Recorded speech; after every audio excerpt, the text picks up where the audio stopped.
Sir, ಮುಖ್ಯಮಂತ್ರಿಗಳ ಪತ್ನಿಗೆ ಮತ್ತೆ ಸಚಿವ ಭೈರತಿ ಸುರೇಶ್ ಅವರಿಗೆ ಇಡಿ ನೋಟಿಸ್ ಕೊಟ್ಟಿದೆ ಸರ್, ಇದ್ರ ವಿಚಾರಕ್ಕೆ ಸಂಬಂಧಪಟ್ಟಂತೆ.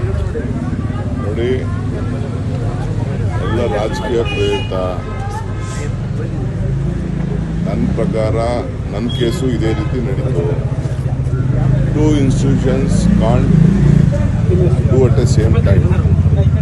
ಈಗಾಗಲೇ ಲೋಕಾಯುಕ್ತದಲ್ಲಿ ತನಿಖೆ ನಡೀತಾ ಇದೆ. ಲೋಕಾಯುಕ್ತ ತನಿಖೆ ನಡೀತಾ ಇರಬೇಕಾದ್ರೆ ಬೇರೆ ಸಂಸ್ಥೆಯವರು ಮಾಡೋಕ್ಕೆ ಬರುವುದಿಲ್ಲ ಅನ್ನೋದು ಅನೇಕ ಜಡ್ಜ್ಮೆಂಟ್ಸ್ ಕೂಡ ಇದೆ. ಸೊ ಅದೇನು ಅಂತ ನನಗೆ ಮಾಹಿತಿ ತಿಳ್ಕೊಂಡು ಮಿಕ್ಕಿದ ವಿಚಾರ ಮಾತಾಡ್ತೀನಿ. ಯಾಕಂದ್ರೆ ಸಿಬಿಐ ಕೊಡಬೇಕು ಅನ್ನುವಂಥ ವಿಚಾರದಲ್ಲೂ ಕೂಡ I am telling you, any two institutions can't do it on a same issue. There are various judgement. ಈ ನನ್ನ ಕೇಸಲ್ಲೂ ಸಿಬಿಐಯು ಅದೇ ಮಾಡ್ತಾ ಇತ್ತು, ಇಡಿನೂ ಅದೇ ಮಾಡ್ತಾ ಇತ್ತು. ಎರಡು ಆ ರೀತಿ ಮಾಡೋಕ್ಕೆ ಬರೋದಿಲ್ಲ ಅಂತ ಕೆಲವು ಜಡ್ಜ್ಮೆಂಟ್ಸ್ ಇದೆ. ಆ ಜಡ್ಜ್ಮೆಂಟ್ಸ್ನ ನಾನು ನನ್ನ ಕೇಸಲ್ಲಿ ಈಗಾಗಲೇ ನಾನು ಫೈಲ್ ಮಾಡಿದ್ದೀನಿ. This is our stand is very clear. This is all political changing. ಸರ್ಕಾರದ ಬಗ್ಗೆ ಯಾರು ಮಾತಾಡಂಗಿಲ್ಲ ಅಂತ ಹೇಳಿದ್ರು ಕೂಡ ಡಿ ಸುಧಾಕರ್ ಅವರು ನಿನ್ನೆ ಒಂದು ಸ್ಟೇಟ್ಮೆಂಟ್ ಕೊಟ್ಟಿದ್ದಾರೆ.